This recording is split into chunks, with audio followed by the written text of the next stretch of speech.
Hey everyone, Hybrid Toy Reviews here, taking a look at the Star Wars The Black Series 1 JAC from Obi-Wan Kenobi.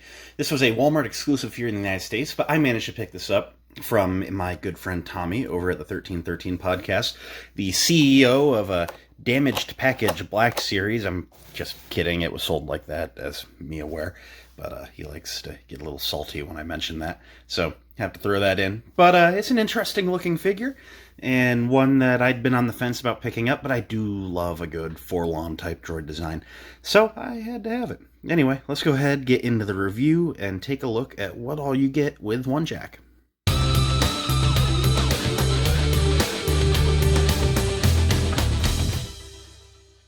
You guys know the drill. As always, we start by taking a look at the packaging.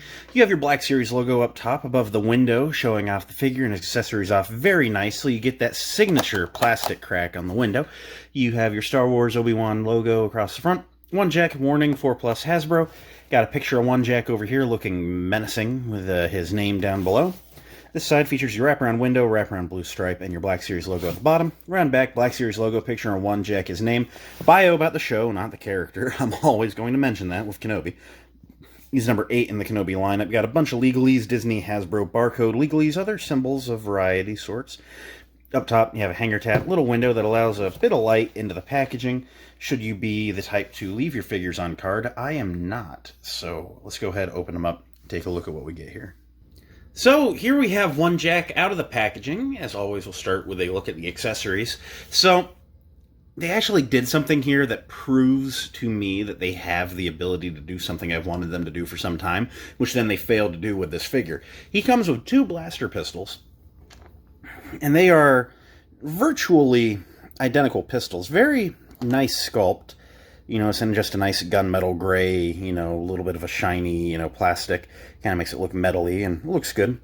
Very short pistol, features a scope, but obviously this was some sort of a digital model because they mirrored the blaster pistols. So one has a scope on one side, the other has on the other, and that makes it so it works really well, you know, for the hip holsters. You don't have to worry about the scope, you know, hitting on the hip, you know, and not actually making its way into the holster.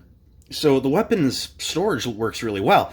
That also tells me that Hasbro has the ability to like digitally mirror a you know, a model for an action figure piece, so they can make like an inverted version or whatever, which then makes me wonder, why does he have a trigger finger on one hand and no trigger finger on the other, just like every clone that comes with 2 pistols?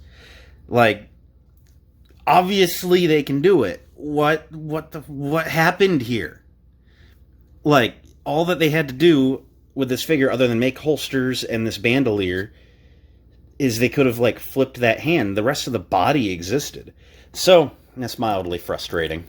So, yeah, as mentioned, he has 1 trigger finger and 1 rifle-holding hand from this figure's days as being Forlorn. But it's alright. You know, Forlorn's actually a figure I recently sold. I kind of got out of my ESB bounty hunter phase, and no looking back. But I do kind of like this droid design in general, so one JAC was definitely enticing because I don't have to have this obligatory big ESB bounty hunter display. This guy can just kind of be slipped in on my general menagerie shelf of random Star Wars peoples. I do like the look, and you know, I gotta say, he is a cool looking droid. You know, and it's weird, Forlorn never super got me with that rifle, but you know, I don't know. I mean, you have a dual pistol wielding characters like Cad Bane and Captain Rex, and then you have dual wielding pistol characters that also have the ability to confidently talk to women, and that is one JAC. One JAC is just absolutely badass looking. I'm sorry. I love the gunmetal gray color. He looks spectacular. It's very consistent. You get some really nice copper punch-ins on like the inner arm tubes and the antenna elbow things. And then you have some nice kind of gold working through the cracks in the eyes. Like many other, or I guess I say many others, like other droids like Forlorn, the head is actually in a transparent green plastic. So if you shine a little bit of light through it, it will actually light up in that you know, color. The eyes will have a little bit of a green luminescence. And were I a more competent film person, I would have had a flashlight on hand to show. So, but you can kind of get the effect. Let me bring in a light, I guess. I don't know. You can kind of see the eyes get transparent there. So, but anyway, it is a very neat effect, and I do like it when we get a nice gimmick like that. You know, otherwise, I mean, this is very much a 3PO and 4-LOM, you know, it's standard protocol droid legs. You have the modern protocol droid arms, with the elbow joints that the original 3POs did not have. I think they added that for 4-LOM and then used it for the Galaxy's Edge droids pack 3POs. And then you have the 4-LOM head and torso. You get this really neat bandolier going on. It's very basic. It's molded to fit around the back of the droid there. Fits rather nice. Got some red pouches. He features this thing. It's a thing. It's glued to his left forearm. It kind of makes me think it might be like a, maybe not necessarily a communicator, but almost like that hologram puck that was showing the images of Obi-Wan to everyone on the crime planet, because I'm blanking on its name, but let's be fair, it was a planet with crime, which really narrows them down in Star Wars, don't it? But it's cool. It's neat. I dig it.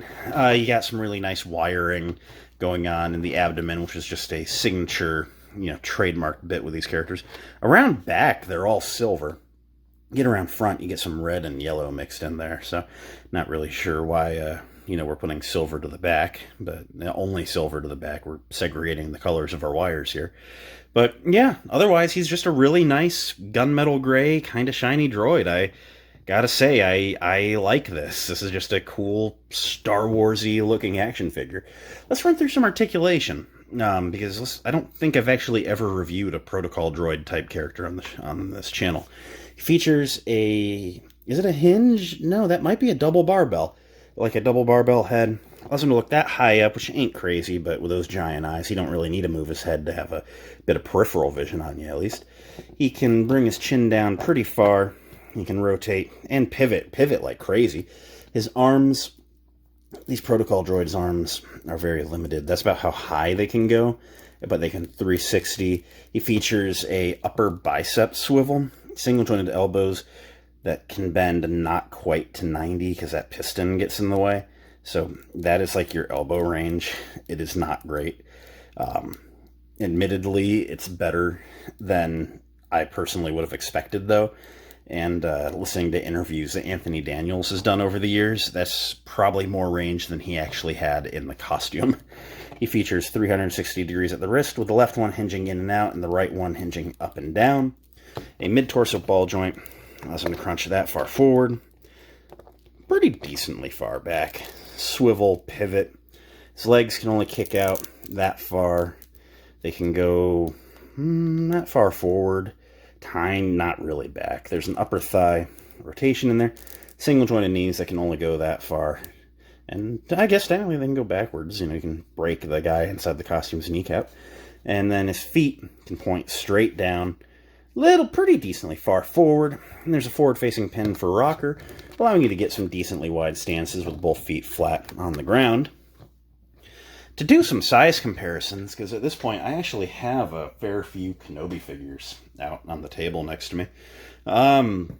Here is Wandering Jedi Obi-Wan, since they kind of square off in this episode. Here is a Purge Trooper. Get everyone to stand up and we'll be having a great time. Here is Reva. There we go, get standing. And just to show that he is taller than a Jawa, here's Tika. So yeah, I mean, I think they scale pretty well. You never really see this guy directly next to anyone, but you would assume he's probably that average, roughly 6 foot in height, you know, 5'8" to 6'2", somewhere in that window. And yeah, I think he looks really good on display with the rest of the, well, not team, but on display with the rest of the show here. So, what do I think of one JAC? You know, he's a neat figure. I'm glad I have him. I can't say he's an essential pickup.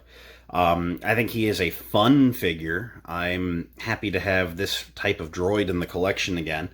I like the inverted pistols. I'm not keen on the lack of trigger finger on one hand. The red on the bandolier, honestly is a really nice just accent. You know, everything on this guy is gray and black and more gray and a little touch of silver highlight, and then you just get red. And I don't know, he's just a neat figure. I'm glad I picked him up. I'm going to be honest, I think I've accidentally completed the Kenobi lineup here.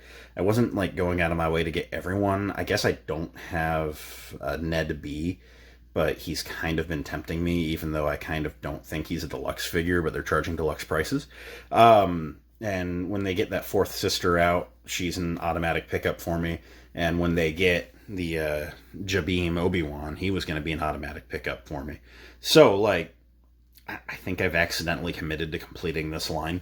And from there, I really just want Haja and Leia. So, yeah, I don't really know how it's gonna play out from here. But yeah, I don't know. Do I recommend him? Yeah, I think he's a great figure.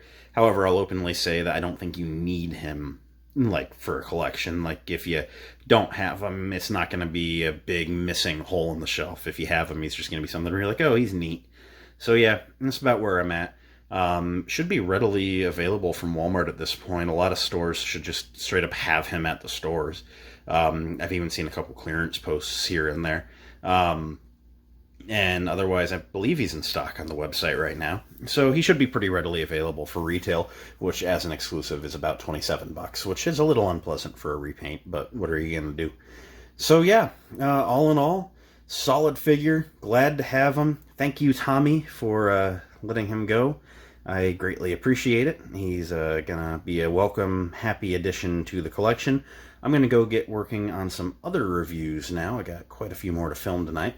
So thanks for watching, and until next time, may the Force be with each and every one of you. Bye.